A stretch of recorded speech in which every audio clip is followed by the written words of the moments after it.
We're in Moundville, Alabama, and I'm talking with Michael Keith Billy, who is 100%, not 2% or 10%, but 100% Choctaw Native Americans. He was telling me a story that even though the most well-known Trail of Tears took place in 1838 or so, there was actually an earlier Trail of Tears that involved his people.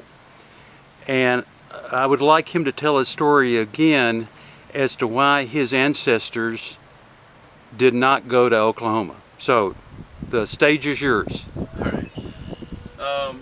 So the Trail of Tears is basically the most prominent one is usually like the Cherokee, but what people fail to look into is that there was numerous tribes in the east and southeast. The very first Trail of Tears was the Choctaw Indians, which was my ancestors, and they live in Oklahoma at the moment. The word Trail of Tears is actually derived from the Choctaw language, and that's where the Trail of Tears name came from.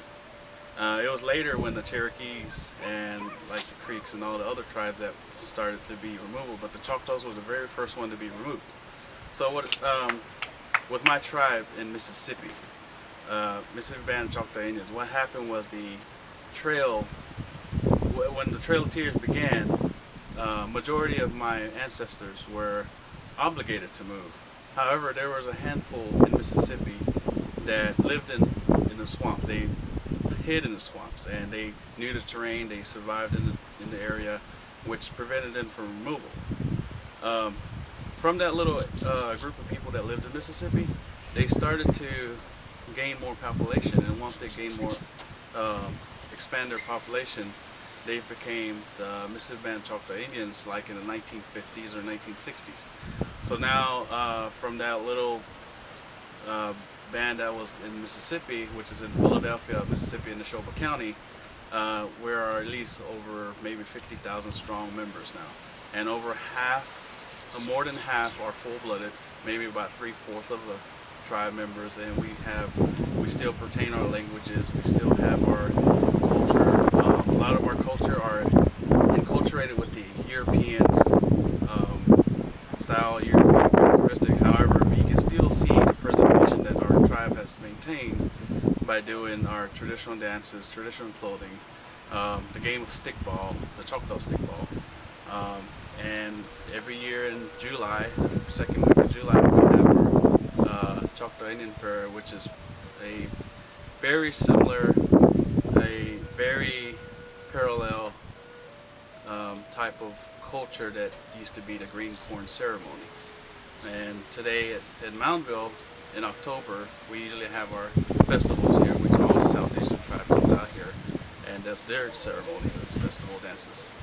Okay, so some of those ancestors related to you, probably some of them were forced to go to Oklahoma, some of them, but your direct ancestors hid in the swamp, that's what you're saying, and avoided the mandatory movement to Oklahoma. Yes. Do you have any records of that? Do you know their names? Do you know their lineage going back several generations? It's difficult to find the records due to like the things like the Dawes Act that ever existed. But a lot of our stories from where our names came from is through by oral stories. Like for instance, my last name is Billy, which is B-I-L-L-I-E, and which is funny because we have another set of Billys back home, which is B-I-L-L-Y. So supposedly there's a story that in my ancestor, my last name comes from two brothers that had to come in and sign for the last names, and one possibly written it with the Y and the other one possibly written with the I-E. That's the furthest that I've heard in my last names. As for written documented articles or anything like that, records for me, I'm still looking. I don't know, I haven't found anything, but hopefully maybe in the future I'll find something. That often happens. In fact, my family name, if you go back several generations, changes too, and that probably was just a mistake or a misinterpretation or something. That's what you're saying. Yes. You are a University of Alabama student? I just graduated. Just graduated. This past December. Congratulations. Thank you. And the last thing I would ask you to do is to say the mandatory Roll Tide for me. Roll Tide. Thank you very much. Thank you.